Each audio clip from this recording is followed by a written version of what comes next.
table, the Anthony Rizzo talk. I did say that they had interest. That's my main point. I didn't say that they were going to get Anthony Rizzo, but now that Anthony Rizzo is out, what's next for the Houston Astros? We're going to talk about that and more. I'm sure y'all all woke up this morning to an article on ESPN from Jeff Passan, uh, basically bashing Jim Crane. So we'll talk about that. And the Astros did only protect one player in the ahead of the Rule 5 draft. So we'll talk about who that is and so much more on this edition of the Locked On Astros podcast. Hello and welcome to Locked On Astros, your daily Astros podcast. Here are your hosts, Eric the Man Huysman and Brett H-Town Wheelhouse Chancey.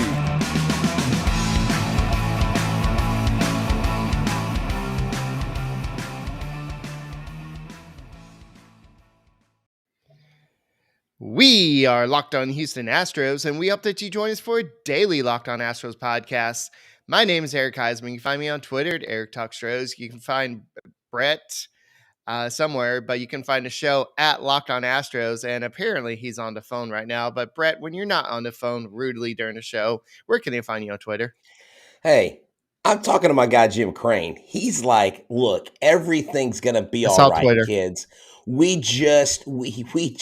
Come on, man. I'm trying to do a bit here, Eric. I'm trying to sport my new 45s hat from Big City Cab Company. I'll give you all more details on that later on the show. But I am H-Town Wheelhouse. You can find me at Instagram, on Twitter, and you can find me on TikTok as well. I mean, I've got so much in my mind right now. I've got so many things I want to say on this show. I'm going to hope we can fit it in all 30 or 45 minutes of this show, because let me tell you, Jim Crane is the man, and he's hoisting another trophy. And you can also find me at Stros411 on Twitter, Instagram, and Facebook. Always positive. I back the owner. Always Stros. Alrighty, so guys, I'm not too worried about the whole Rizzo situation. I mean, yes, I think that he would have been a great fit, but personally, I think the Astros were kind of being used as maybe a way to get the Yankees to sign him quick or whatever. But guys, thank you for making Locked On Astros podcast your first listen every day. We had a big day yesterday or today on YouTube. So keep on subscribing, keep on listening, keep on giving us some likes, and we really do appreciate it. And if you're in the car, go and tune in to us on Apple, Odyssey, Spotify, Google Podcasts, wherever you listen to your podcast. Check out the Locked On Astros podcast. So yeah, definitely it was. I even did an article yesterday for Gallery Sports, and so I did a little joke on Twitter a little while ago. I'm like, okay, which free agent do we not want to sign so I can go and write an article about them? And the next day they'll sign with another team. And some guy who's from LA, but he actually lives in Houston now. But he said, go and do Verlander. I'm like, nice try. I see what you did there.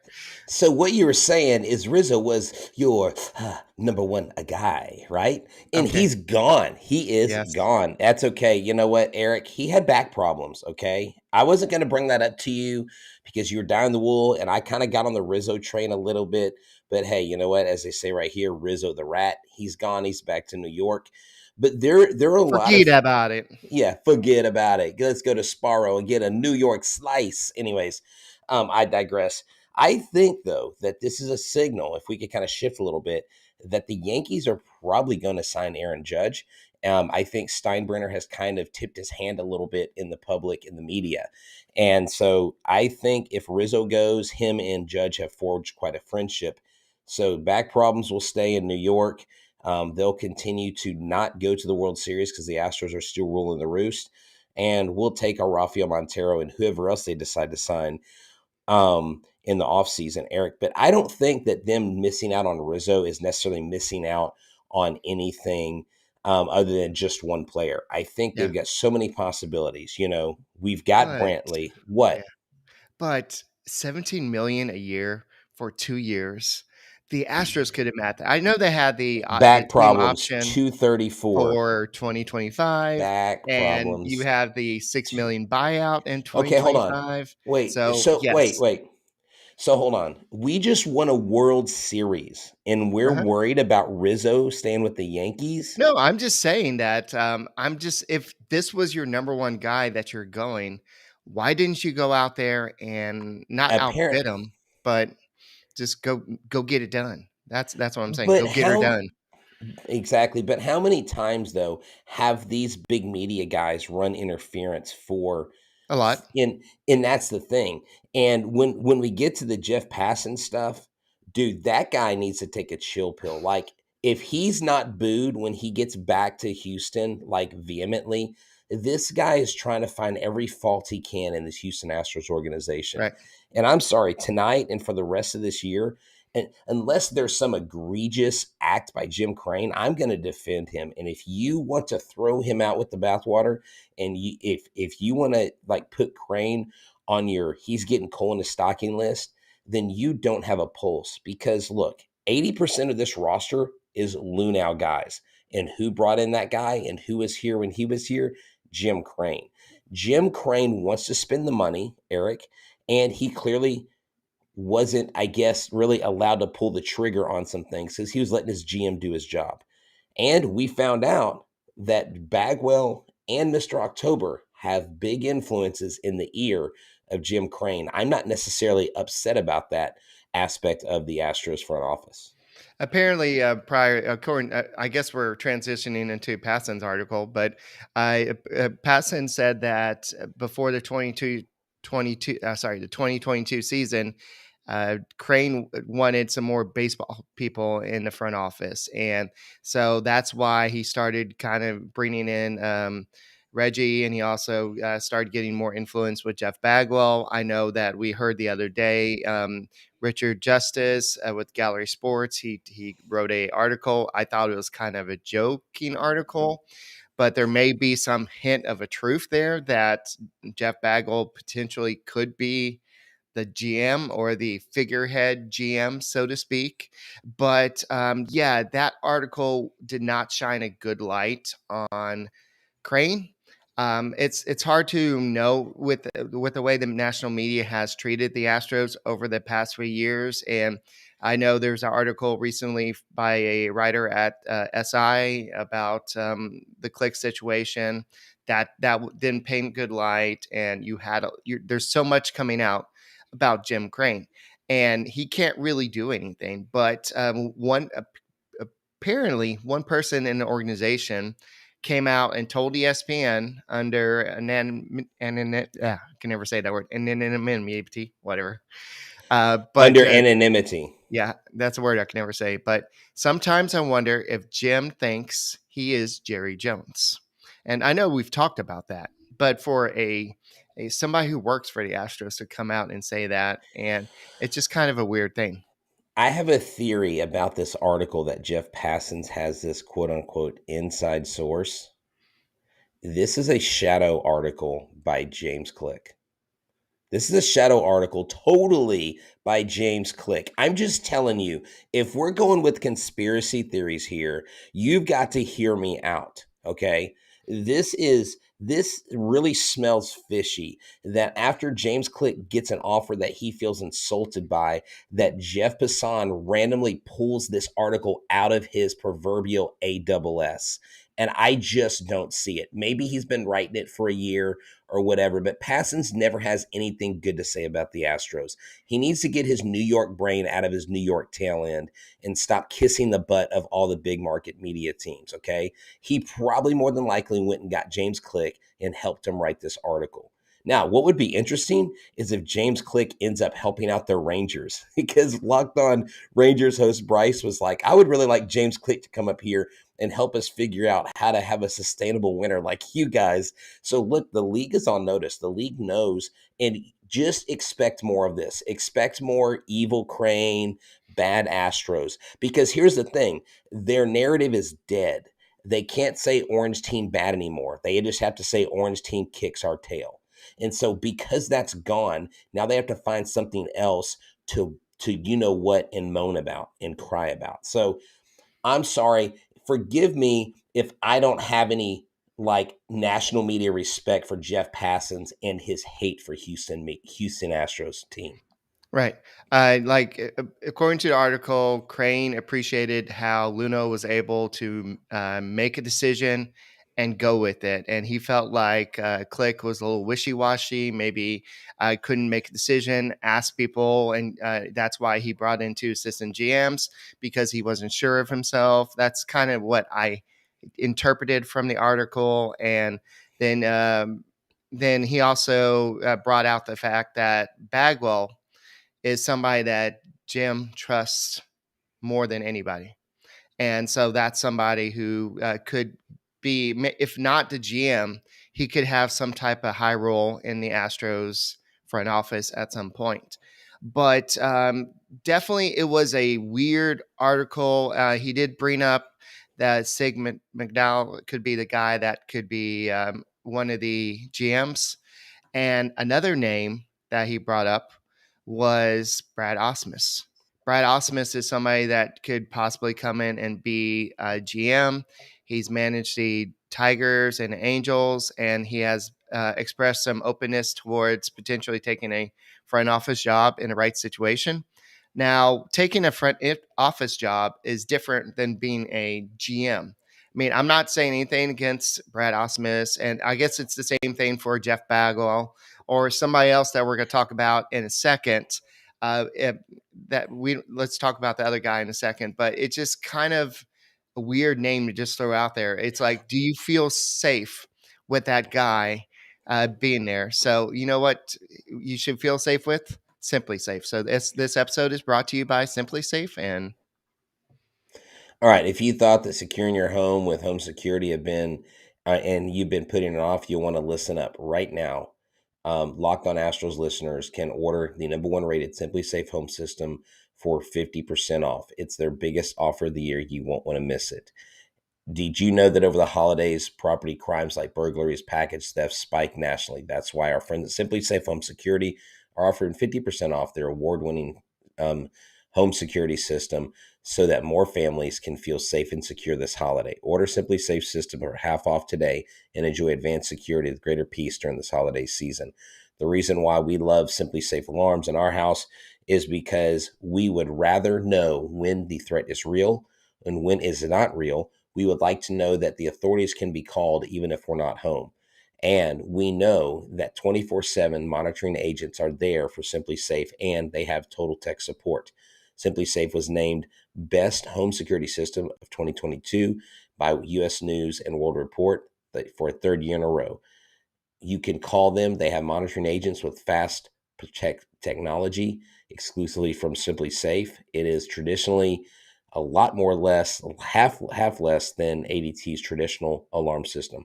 Don't miss your chance to save today on the only security system that I recommend. Get 50% off any new Simply Safe system.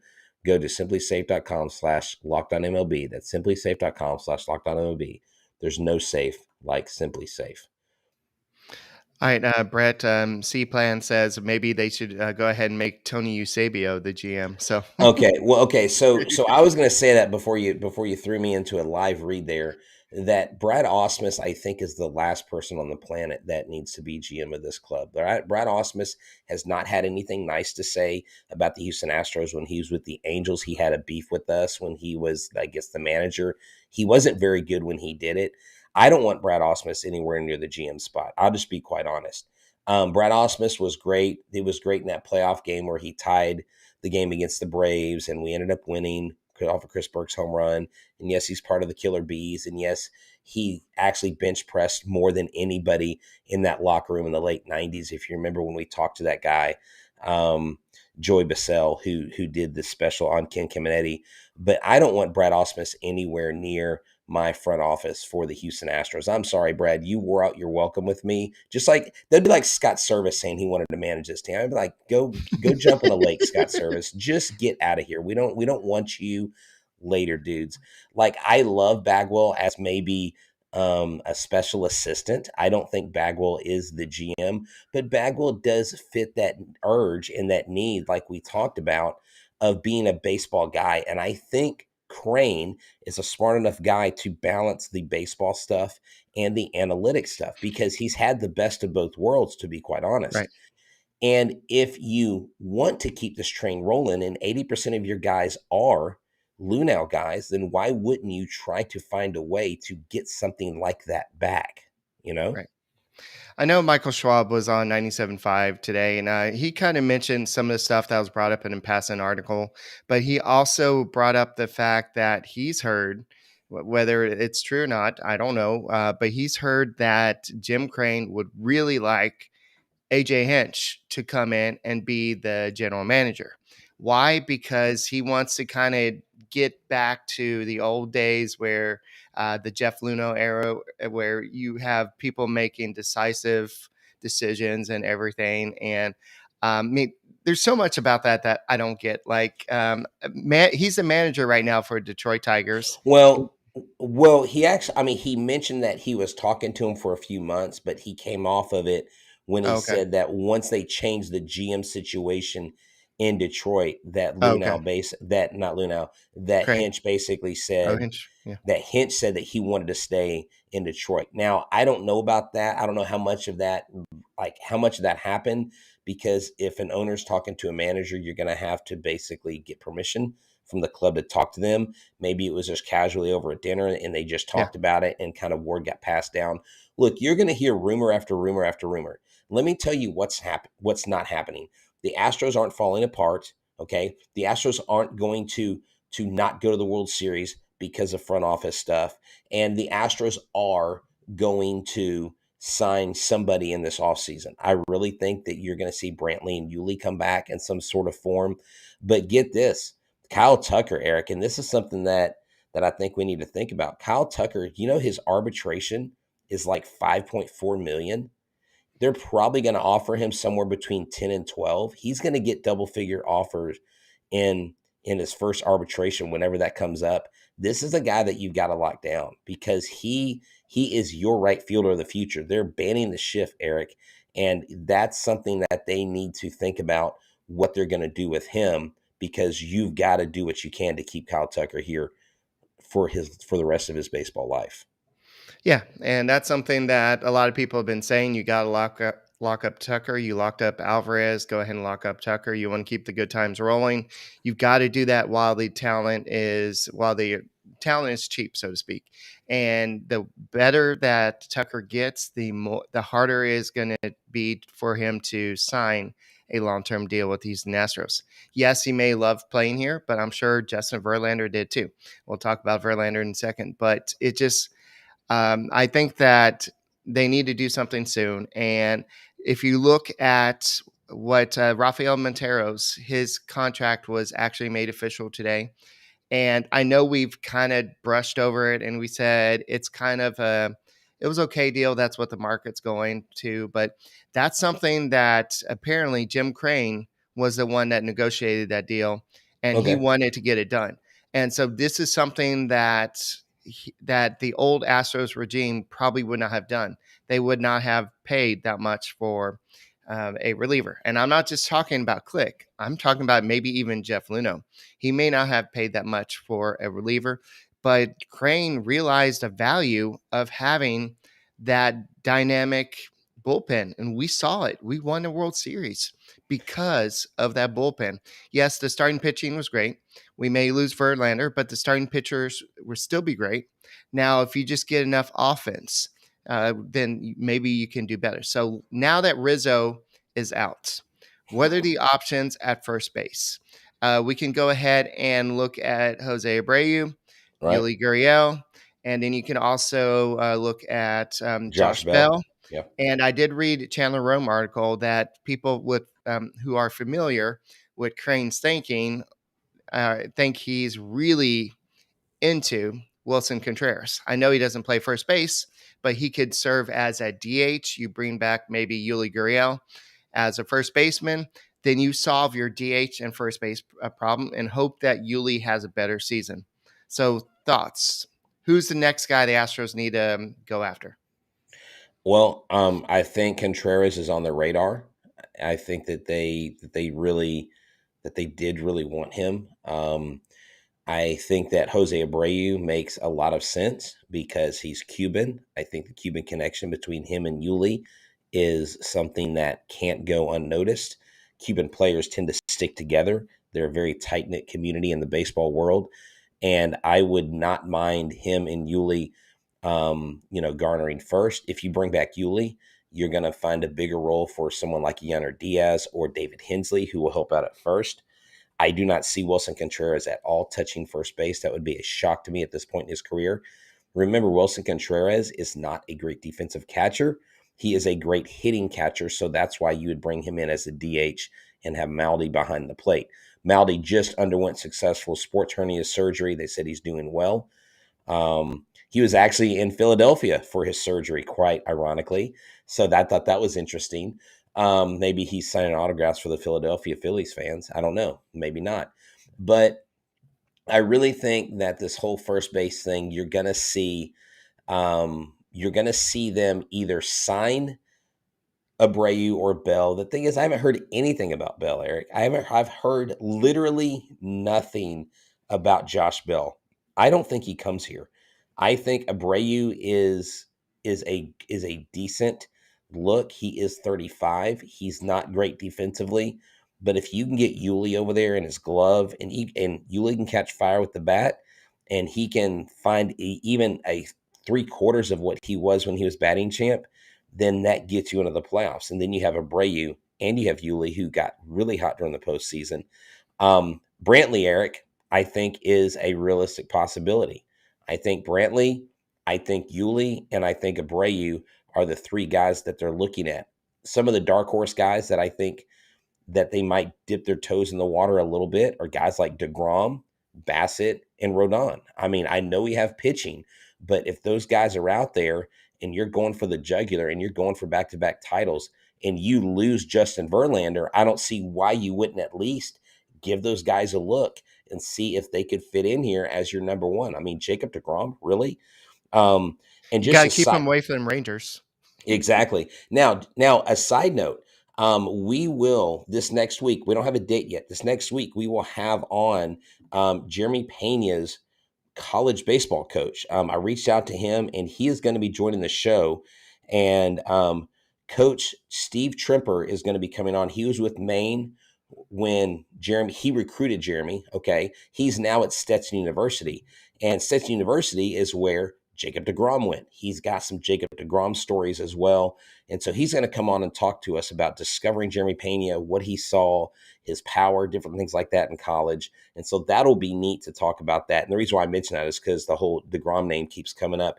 It would be really interesting. It would be really freakish to Major League Baseball if the Astros threw a curveball at the league and signed a Jacob DeGrom if JV goes elsewhere, wouldn't it? Yeah.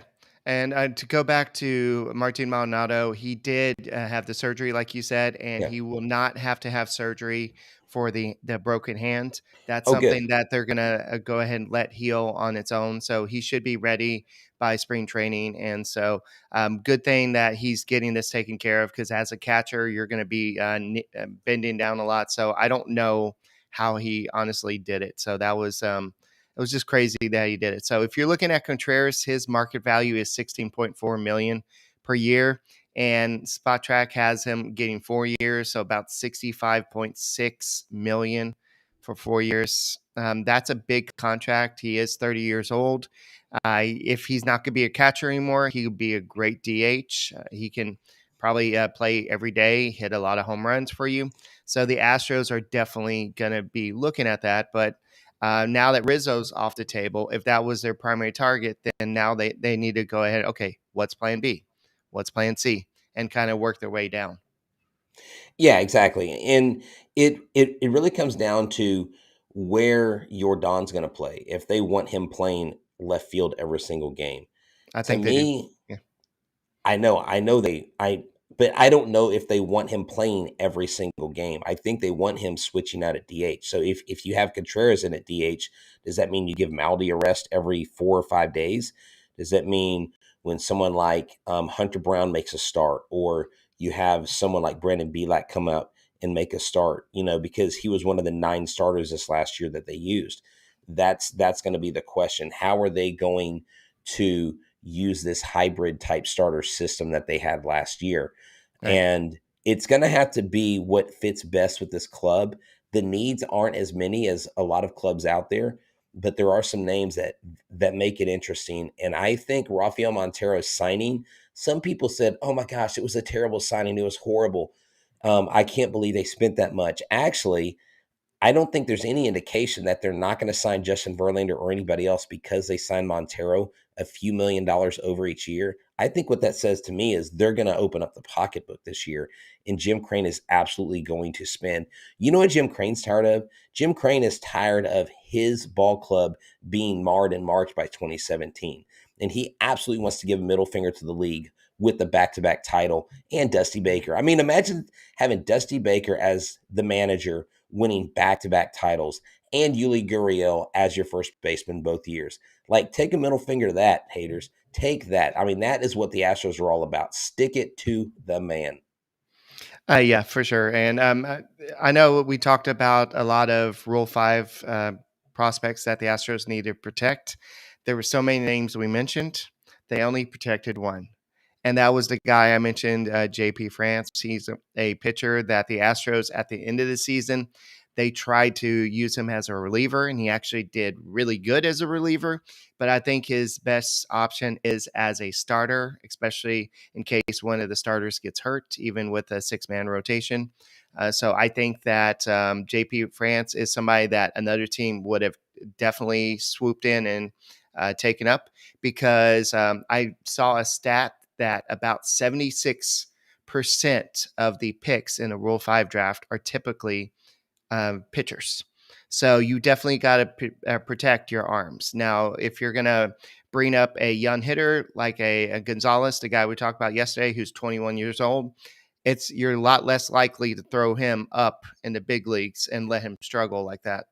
And especially if you're trying to do something that season. So last year, France did really good. He struck out 136 in 110 innings with a 3.90 ERA. And he was selected in the 14th round of the 2018 draft out of Mississippi State. So this is a good day for France. This is a good day for. I think that that was a good deal, but Jaden Murray was left unprotected. That makes me wonder if that was some guy that Click wanted and not the Astros. Also, Christian Gonzalez. And also, big thing was Corey Julks. That's somebody we talked about on the show. He was left unprotected. So, yes, he is 27 years old, but he is somebody that had a breakout season last year, and somebody could say, hey, what the heck? Let me go ahead and take a risk on it. He could be a potential 5-tool player.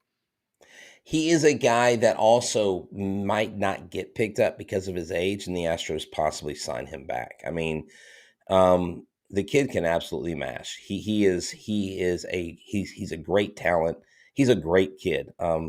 I got to meet his family last year watching a game, and just comes from a great family. So you want to see a local product. You want to see a local kid have success in the major leagues. We saw Stone Garrett, who's actually from Sugar Land, finally make it to the major leagues with the Diamondbacks. That was really cool. I saw him hit a towering home run at Constellation Field, but he had been in the minor leagues, some of that at the same time, 26, 27 years old. You know, some of these guys, Eric, just get lost in the shuffle. Some of these guys just get lost in the fact that they have so much talent up top. And so maybe this is a good thing. Someone picks up Corey Julks. I think he deserves a shot. Okay. So, in other news, if you look at the manager of the year voting, Terry Francona, I can't talk tonight. Terry Francona. Francona, yeah. I don't know why I can't talk tonight. Francona. I can't know. Yeah. Anyway, That's okay. he was the manager of the year after leading the the Guardians to where they did. It was amazing for the offense they had. They were the youngest team in baseball, so that was amazing. Then you had Dusty Baker finishing fourth. So when you have a great team like the Astros, you're not gonna get credit for having them win the World Series or have 106 wins. So I think the writers and everybody got this vote correct. Francona needed to get this win. Yeah, that was an excellent win because, I mean, look at the age of his team, Eric. Look at the pitching, what they did. Tristan McKenzie really came into his own. Cal Control pitched his mind out. You know, Stephen Kwan, Miles Straw won a Gold Glove. You've got Ramirez. You've got so many placeholders in this lineup that they were kind of my dark horse to basically. I thought they were going to end up in the ALCS against the Houston Astros, and they didn't. They fell short. But you know what? They took the Yankees to all 5 games. I mean, the Yankees had to basically win in their final game to get to the ALCS against the Guardians. And so he did a great job. I think the Orioles manager deserves some credit. Scott Service, as much as I don't like the guy, he did a great job. Dusty Baker got votes. And, I didn't think he would get it because of the juggernaut the Astros were. I think that also played into it, Eric, because this isn't an end of the season award. This is a regular season award. So Francona, isn't this his third? I don't know if you mentioned that. Is this his third manager of the year? Because I know Oh, he I won don't it know. in 16. I think he won it in 14. I think this is his third manager of the year. Yeah. So, in other news, also, I did want to mention the fact that there were a couple signings today outside of Rizzo. Tyler Anderson is the one to kind of look at. I know that in Rosenthal's article yesterday, he mentioned that if the Dodgers did lose Tyler Anderson, then they would be more likely to go after Justin Verlander. So, that's something to look at. And so maybe the Dodgers are the fit for Verlander at this point? I hope not. I would hate to see him in New York or in LA, to be quite honest. Yeah. So that's just something that there's a lot of talk going around about. Is now that Tyler Anderson is not there, they're going to need another starter. Why not? If you're already over the luxury tax threshold, or you're gonna be, might as well go big and get Justin Verlander. So we'll see what happens there. But there's definitely a lot to kind of process over this. Like everything that's going on with the he said, she said about what Jim Crane is doing and the potential GMs for the Astros. And it's just distracting from this offseason. I think that may be what the national media is trying to do. So, no, I'm not worried about it. It's not making me less of an Astros fans. I know there's people out there that are probably like, oh, well, I don't want to be Astros fan or I don't like Jim Crane anymore. But we know who Jim Crane is. He's a guy that he's a no nonsense type of guy. And he's a guy that's just going to take care of business. And so I think that he's going to make the right decisions. My only concern is he going to overpay for somebody? He obviously didn't overpay for Rizzo. So is he going to go out and overpay for Abreu or Contreras? If he's now steering the conversation to Contreras, is he going to go out there and overpay for him? So we'll have to see what happens. But definitely, this has been an interesting week so far. Yeah, you know what? Call me crazy, Eric, but I trust Jim Crane. And I think it's fine. And I'm not saying you don't, but I'm talking about the overall narrative that is social media. And that's why sometimes social media is such a cancer and just can be so frustrating. Because how does an owner have a team that wins 2 World Series title, go to 6 straight ALCS, right? And end up in 4 World Series, wins 2 of the 4, and yet people think that he is this person that's going to mismanage, and all of a sudden he's going to implode, and his ego's going to get the best of him, and the Astros are going to fade into the sunset. That is absolutely cockamamie BS, and you should all be ashamed of yourself for turning your back on Jim Crane. Like, what can this guy do more? Does he have to win 5 more titles for y'all to think that he's a legit owner? He's a baseball guy. We've chronicled on this show for every year that we've been on it, talked about his development of players. Eric, we talked about the minor league system, how they develop pitchers. All that is because Crane has put the right people in the right places. If JV walks, it's because he's not going to pay him too much. If he gets Abreu or if he gets Contreras, he's not going to overpay him. He didn't overpay Altuve. He didn't overpay Bregman.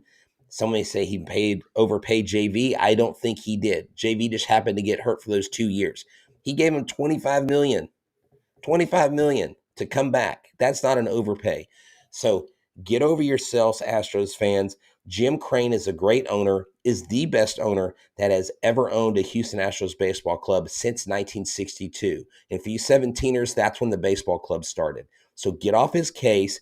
Let the man do what he wants with his money. If you don't like it, go root for the Yankees or someone else, because they've got loser type mentalities where they overpay like the Dodgers and they come up short every year unless it's a 60-game World Series title. All righty. With that note, that's all we got for this edition of the Locked On Astros podcast. Make sure you check out the Locked On Sports Today podcast, from games that matter to the biggest stories in sports. Go beyond the scoreboard and behind the scenes with local experts and insights only Locked On can provide. Locked On Sports Today, available on this app, YouTube, and wherever you get your podcast. And we will be back tomorrow talking about whatever shade gets thrown at Jim Crane, and if there's any more rumors going around. And my name is Eric Huysman. You can find me on Twitter at Eric Talk Stros. You can find Brett at H-Town Wellhouse, and go ahead and subscribe to us on YouTube. If you're watching this, go and give us a like. There's 253 people here. Just go and give us a like, and go ahead and subscribe to us, and make us your first listen on Apple, Odyssey, Spotify, and we'll see you tomorrow. Go Stros.